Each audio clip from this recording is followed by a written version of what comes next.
Fala pessoal, aqui é o Juvenal. Enquanto o Bitcoin apanha, o ouro e a prata continuam extremamente fortes.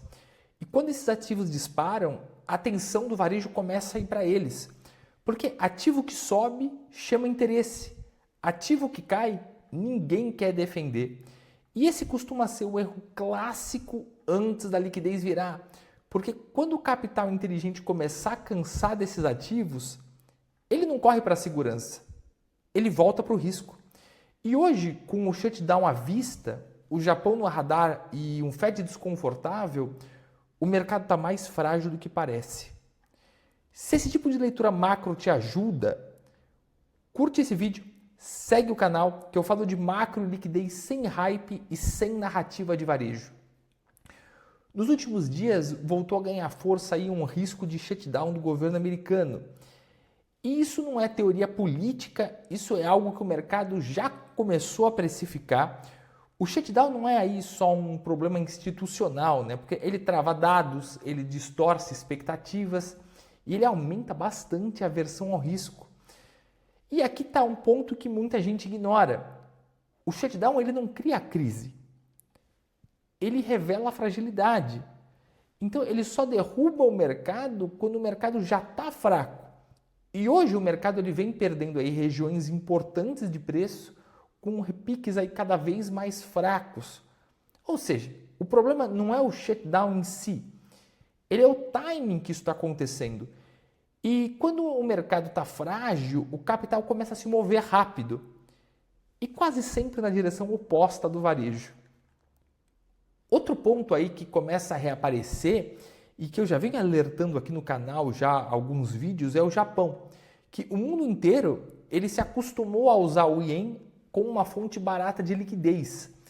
Porque o carry trade, o que geralmente é feito, né?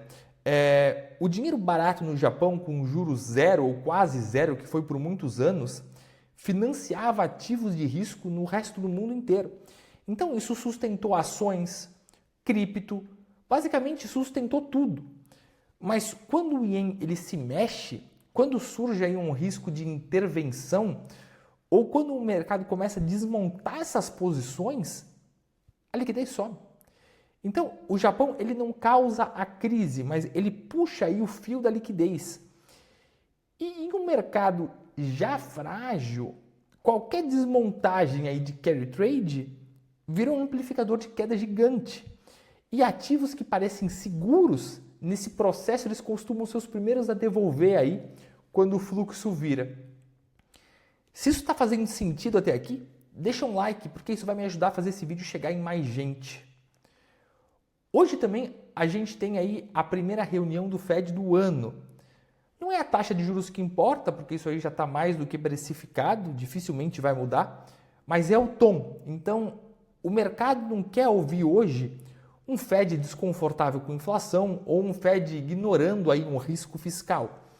Ou até um Fed preso aí sem espaço para aliviar. Em um ambiente de um shutdown possível, o macro pressionado, o mercado está frágil. Então, qualquer frase errada pesa. Então, por isso essa reunião ela importa mais do que parece. Então, tudo que foi falado aí, shutdown, o Japão, o Fed, a liquidez. Vamos olhar o preço, vamos ver aí o que o preço está dizendo. Vamos aqui para o gráfico, primeiro no gráfico do Bitcoin, para a gente entender. Basicamente, desde aquela rejeição na média de 100 dias, o mercado ele perdeu aqui a média de 50 já há alguns dias, fez aí resistência durante vários dias, inclusive hoje, mas ainda sem nenhuma força para romper. Mas o gráfico que mais importa aqui para a gente é o gráfico do Bitcoin no semanal, que é aqui onde a gente teve aí o primeiro movimento aí que a gente deve ficar alerta. Como a gente vem acompanhando já há semanas, meses até, depois do rompimento aí da média de 50 semanas, a gente encontrou a média de 100, que a gente vem fazendo esse suporte que a gente vem comentando aí há semanas. Só que na semana passada foi a primeira semana que a gente fechou aí levemente abaixo. Tá? Ainda não é totalmente crítico, porque a gente não teve ainda a confirmação disso. A gente vê aí fundos ascendentes, como a média foi subindo, ele acabou fechando levemente abaixo. E também foi no domingo, aí no momento de baixa liquidez, né? Não estava com o mercado americano aberto. Então, foi um fechamento de domingo, não aí numa sexta-feira, que o preço estava baixo. Então, ainda não gera todos os alertas, mas vale ficar de olho. O importante é essa semana a gente fechar acima da média de 100 e não fechar abaixo da média de 100, abaixo desse último candle aqui. Fechando abaixo, aí a tendência maior aí é que o preço busque níveis mais baixos, mas fechando acima ele invalidaria aí esse fechamento aqui. Então esse é o ponto aí que a gente deve acompanhar aí para as próximas semanas, o fechamento dessa semana e nas próximas semanas, né? É o mercado se mantendo aí acima da média de 100. O cenário ainda não é um cenário de pânico, mas também não é um cenário totalmente confortável. E se o Fed errar no tom hoje, o mercado não tem suporte. Então, quando o mercado já está frágil, seguir o consenso costuma sair caro.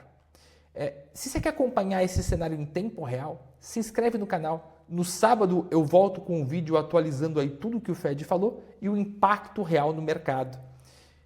Te espero no próximo vídeo.